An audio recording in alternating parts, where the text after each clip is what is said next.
We are now joined by the head coach of the Dallas Cowboys, Brian Schottenheimer, brought to you by Black Rifle Coffee Company, the official coffee of the Dallas Cowboys. He told us at the Combine he would not be doing 6:30 like Mike McCarthy, so here we are with the new set time, hopefully for years moving forward. Good morning, Coach. How are you? Well, I tell you what, you guys sound well-rested, man. I guess you guys can thank me for a couple extra hours of sleep, or you guys have been probably rolling the whole time. So 6:30 was always out of the question, 6 o'clock hour. Well, yeah, I mean, listen, Mike's a morning guy. I'm a night owl. That's just kind of the way I go. But, again, happy to always oblige you guys. But, no, it's great to visit with you guys, man. Look forward to doing this with you guys every week. What time do you usually leave the office at night? I'm probably 11:30, 12:30 guy most nights, and then the week's very different, right? You know, Monday, Tuesday, Wednesdays your grind. Thursday it slows down a little bit. Friday's kind of your chance to have date night with your wife, and then Saturday you're obviously into game mode. Coach, you knew it was going to be a wild ride, but not having Mike at camp, losing and trading arguably your best player. I mean, could you have even imagined it would start off this crazy before facing the defending champs on the road? Well, I tell you what, the fascinating thing is, you know, growing up in a football family, I've always been aware that there's things that comes across the head coach's desk, and certainly this is no different. I'm obviously excited about the team, but again, you know, really what I tried to do, guys, you guys visited with me out in training camp, was I literally tried to just limit the distractions and focus on the guys that were out there working. And I had great communication and conversations with Mike all throughout training camp. But at the end of the day, look, this was a unanimous decision. And again, I'm happy for Mike and his family. Obviously, it's an incredible payday. And I'm looking forward to seeing him, like I said, before the game in a couple weeks, and then maybe not so much on the field as we get going to play. But again, excited about this upcoming start of the season. Coach, normally in big sports trades, we deem the team that loses the superstar, the known talent, as kind of the loser in it. But then you have people say, well, there's addition by subtraction. There's an addition to the culture. Have you been on teams that you can recall or remember? I'm not asking you to give the specific examples, but have you seen where the better player, the bigger name has left, and it has been kind of addition by subtraction because of those culture things? Well, yeah, I don't think it's got anything to do with the culture thing. I think it's got more than anything to do with, okay, hey, you know, what does this look like 2 years from now? What does this look like after we utilize those first round draft picks? What does this look like as we play football throughout this season and beyond? Because at the end of the day, you know, guys, we're going to be judged on wins and losses, and we all own that. And so, again, a lot of times these deals, when they happen, it takes time to figure out. You know, everybody's quick to say, oh, this team won, this team lost. But in reality, we really don't know that, because there's so much left to be determined based on the capital that we have in terms of, you know, the draft picks, the cash that's available, things like that. But at the end of the day, again, I'm really excited about our team. You know, we talked about this for a long time. You know, we were very, very deep on the edge pieces. Mike is an incredible player. I am not saying that. He is an elite football player. We did have a void inside that we were a little concerned about with our depth. We get a great player in Kenny Clark that is just a tremendous, player inside that can help solidify the middle of your defense. In my conversations with a few people in Green Bay, they were devastated to lose him because of the type of man that he is. And then, of course, you know, you get the draft picks that, again, allow you to, do what we've done here historically, which is draft very, very well in the first round. And that's a big part of it. Brian Schottenheimer here on 105.3 The Fan. Coach, this is more of a philosophical thing. A lot of our listeners want to get your football philosophies as we move forward throughout the season and the years. I get made fun of because I keep talking about run defense. I've seen this team for years, and you've talked about physicality, get pushed around and kind of controlled in games where I feel helpless as a fan watching them not be able to stop the run. Talk about that and why people say, well, you don't trade the elite pass rusher in a passing league for a run stopper and focus on run defense with the analytics and all that stuff. Can you just talk to your philosophy of run defense? Yeah, well, I think, you know, I agree with you. And again, you know, like there's something when you're on the sidelines and you're coaching, you're playing, you're a fan and you're watching the game, and it's like first down run, 4 yards, second down run, 4 yards, 5 yards. It's 3rd and 1. Okay, new set of downs, converting 3rd down. Then it's a pass, but then it's another run. Like, again, when you can't slow a team down and when you have elite rushers, teams know, they're like, we're not going to let you rush the passer. So we're going to come in committed. You guys saw it a few years back against Green Bay when they came in here and basically just wanted to pound the rock at us. And it's a tough thing because there's things you can do to create pressure on the quarterback. There are things. There's blitz packages. There's all kinds of different ways to do that. And again, I feel like we really have some elite edge pieces. I think you got Dante Fowler out there who's going to, have a terrific year. Donovan Ezaraku. I mean, I'm so excited to watch him go out and play, early in this part of the season. Sam Williams, Marshawn Nealon. I mean, the names continue to go on and on. And but there is absolutely something to when your football mantra starts with two things. And this is what our football mantra starts with, guys. Number one is winning the turnover battle. You have to do that. We want to have 3 takeaways every game on defense and give none. We call it a goose egg. And then the second part of the mantra is own the line of scrimmage. It is an incredibly deflating feeling when a team just wants to run the football and there's nothing you can do to slow it down. Where are you in your satisfaction with this team's physicality? Well, again, I think we're going to find out a lot tomorrow night. I'm pleased with the physical nature of practice that we've had. I think, it started out in Oxnard. These guys learned how to practice the right way. These guys learned how to put the pads on. We wanted to have a physical training camp. We did that. We came back to Frisco, had the few practices in front of the fans here at the Star. Those were very, very physical.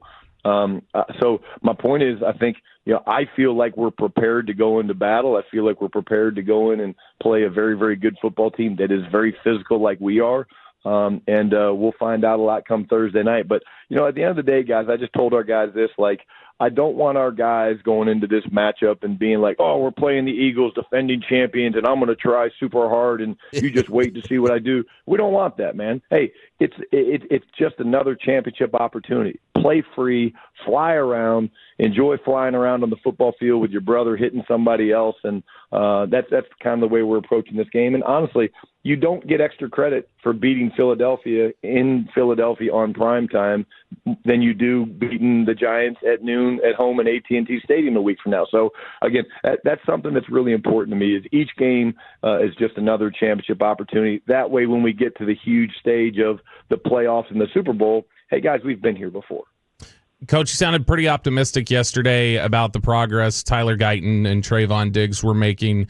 As you guys get ready to take off for Philadelphia today, how much better are you feeling? Or is that still the same level of optimism for them to potentially be available tomorrow?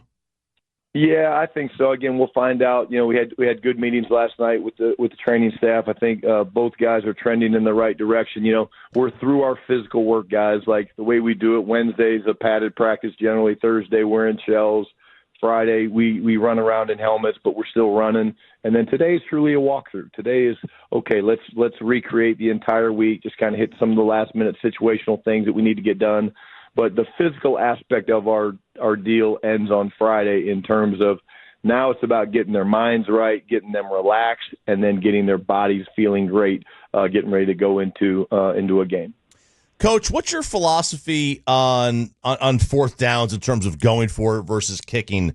Are you Mike was pretty aggressive. I know you've coached under some coaches that were more erring on the side of kicking it. Where does your philosophy stand? I think I'm in between, guys. I think when you look at it, the entire situation has to come into the picture to make those decisions. You go into a situation and the defense is playing great and you're playing a team where, they're really good at possessing the ball, which Philadelphia's really good at possessing the ball. You factor those things in. We obviously have a kicker that can kick it from Lubbock through the uprights of AT&T Stadium. So that's part of it as well. But I would say I'm somewhere in the middle. I'm not a guy that's just cavalier. I think Dan Campbell's an incredible coach, and the way he does that, that works for him and his personality and his football team. But I'm somewhere in between. And then at the end of the day, there is some gut instinct feel where you're like, hey, I just feel this, and this is what we're going to do. And whether it works or whether it doesn't, I will sleep good at night when I trust my gut. How do you weigh the difference between whether it's your team versus the other? Are you more likely to go for it against like an elite quarterback who could score from anywhere, and regardless of how your defense is playing that day, or how does that play into it? Yeah, I think it's all those things. Like, we have kind of a plan going into each game. Okay, hey, this is the quarterback we're playing. This is the environment we're playing in. This is the way their team plays, their identity. But then once the game starts, you kind of get a sense of, man, defense is playing great, or hey, offense is on fire. That all comes into your factoring. Analytics plays a part, guys. Like, we all have analytics. I'm not the guy that carries around the analytics book with me or has someone standing behind me. I've got a guy, Ryan Feeder, that's up in the press box who's elite at this. But it's just the analytics part is one tool of the package, and there's a lot of other things that go into it. But you do have a plan going into most games based on your opponent and how you think the game's gonna start out. Cowboys head coach Brian Schottenheimer joining us here on 105.3 The Fan. Coach, you've been with the team the previous 3 seasons, so you know the evolution of the offensive personnel probably better than most first-time head coaches would walking into a job like this. What part of the offense are you looking at as you head into this season? You say, hey, I feel pretty confident that we're going to be better in this particular area this season. Well, again, I mean, we're certainly thrilled about the addition of George Pickens. We're certainly thrilled about the addition of a couple of running backs, Javonte Williams, Miles Sanders. Those are some guys that when you look at areas that we wanted to address, we were able to address those guys either, through free agency, through the draft, bringing guys like Jaden Blue in and adding some pieces, that will certainly help us. But again, I think really at the end of the day, I'm excited to go out and watch our guys play the physical brand of football that we want to play. And when you say that, like, people always go, okay, hey, well, this is the son of Marty Ball, or this is the guy that was part of the Hard Knocks, one of the first Hard Knocks with Rex Ryan, where ground and pound. Look, you can play physically a lot of different ways, and it's not just running the football. You have to play this game, whether you're running it, throwing it, in a physical manner. You have to be physical to get open on a pass route versus man-to-man. Quarterbacks have to be physical to stand in the pocket and take shots from free blitzers. Running backs have to be great at, picking up blitzes. When you chip defensive ends, you have to be physical. And so, again, I'm always just careful for people when they hear we want to be a physical team to think all we're going to do is ground and pound or run the ball 65 times. That's not the formula. For us, the formula is somewhere from 53 to 55 rushing attempts and completions. That's a number that, is pretty traditional. And as long as we're doing that in a physical manner, I think we'll be in good shape. Coach, the challenge of calling plays while managing, being a game manager, has haunted a lot of people around here and a lot of people throughout the league. What's your plan for that? And we're all analytics fourth down experts now, and we all know exactly when to burn the timeout through the love of football and the interest that has grown. How are you planning to get a handle on that game management while being in charge of the offense while the Bullets are live? Yeah, it's a great question. And again, I would say this, the one advantage that I do have is having been around Ryan Feeder, who's a huge part of that puzzle. He's the rules expert. He's got a great grasp of game management.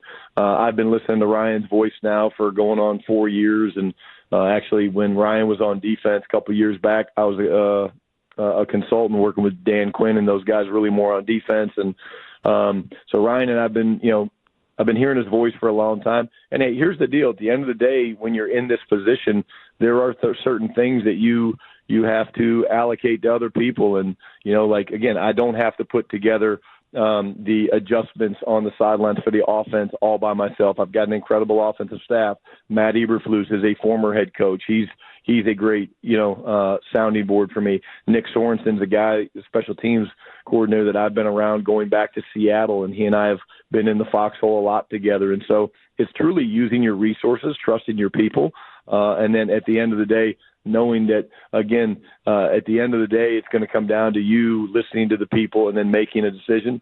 I've normally been pretty good. When I talk out loud, I kind of come up with the decision that I want to make. And it's certainly something that you practice, you prep, you do all types of game management situations throughout training camp every day, and those continue on into the season. Have you envisioned or thought about handling the possible nerves before your first game as the head coach of the Dallas Cowboys in that locker room? Have the nerves already been building? Have you thought about dealing with it or handling it? How do you think you're going to be feeling? No, I think, at the end of the day, I think, I'm anxious before every game. I don't think that's going to change in this situation. I don't think it's going to change 5 weeks from now, 10 weeks from now. I don't think it's going to change when we're getting ready to play a Super Bowl. I think that's part of the game. When you love the game as much as I do and these players do, you should be nervous and you should be anxious. And I think you use that anxiety as power. I think I will be emotional. I've said that very openly from the beginning, just because, during the national anthem, every game I talk to two people, and that's God and my father. And, I will be emotional thinking about him and him looking down on me in this opportunity. Last one, Coach. Did you use the lemon? I always use the lemons, guys. And again, when I jump off, because I do have meetings to go to, I would like for you guys to admit to the world that, again, when you guys brought me lemons and some other things, the lemons were a little smaller than what I usually like in my drink. So the shotty was good, but maybe not as good as it should have been if I would have had a little bit more lemon power. Epic first appearance. Can't wait for the entire season and years to come. Good luck tomorrow night. Thank you so much, Coach. Appreciate you guys. Talk soon.